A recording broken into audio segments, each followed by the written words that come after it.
I want to, as well, comment on outcomes and comment on the idea of data sharing and being more cooperative with our local officials.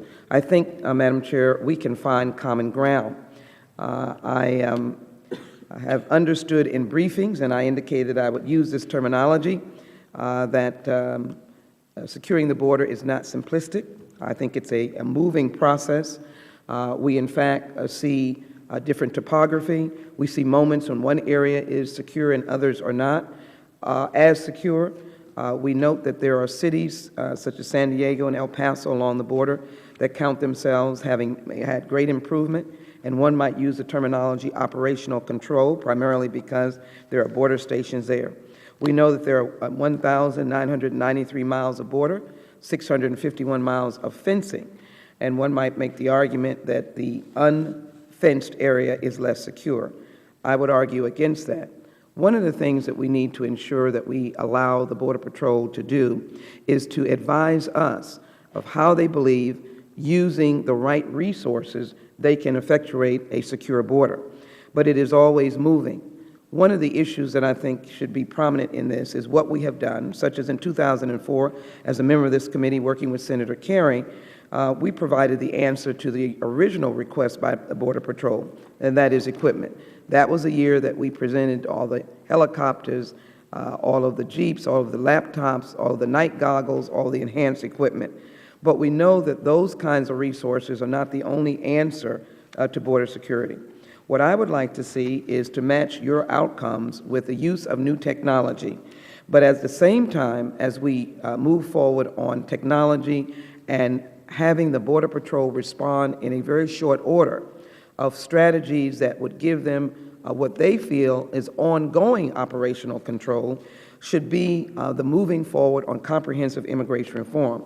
I say that because when you speak to professionals about border security, they speak less of the intrusion of masses of people as much as they talk about gun trafficking, drug trafficking. Those are the criminal elements, the cartels, that make the border unstable.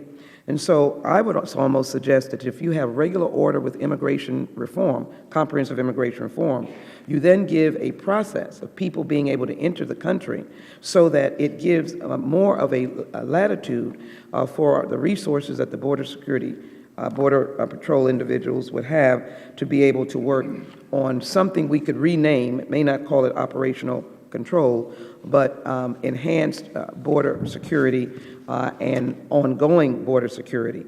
I would also suggest, as I was able to glean from some very good conversations, that I would like to see enhanced intelligence. I would like to give the Border Patrol the resources to identify the threats, and then I think that they would be able to come forward and provide us with the necessary strategy going forward. Again, I would offer this morning that as we proceed with this hearing, I'd like to also bring into play a coordination between local and state authorities. My state legislature just voted yesterday, Madam Chairwoman, to ask the federal government for reimbursement. Some of those who voted for it recognize the challenges, but they have been investing a lot in border security.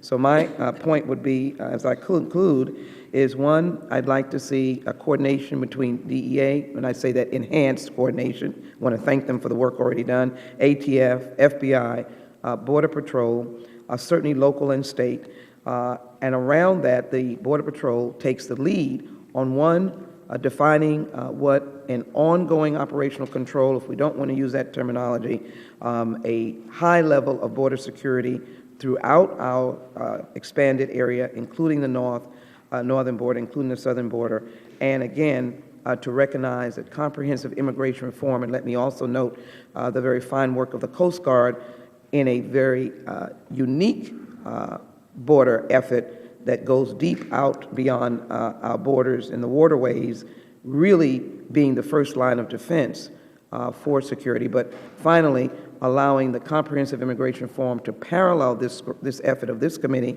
and the reason being is that will give a metric, a marker on how you are to be able to allow people in and to document those who are already within our borders. So I look forward to the testimony of all of our witnesses, and again, I thank them for their service, and Madam Chair, I thank you for your courtesies. I yield back.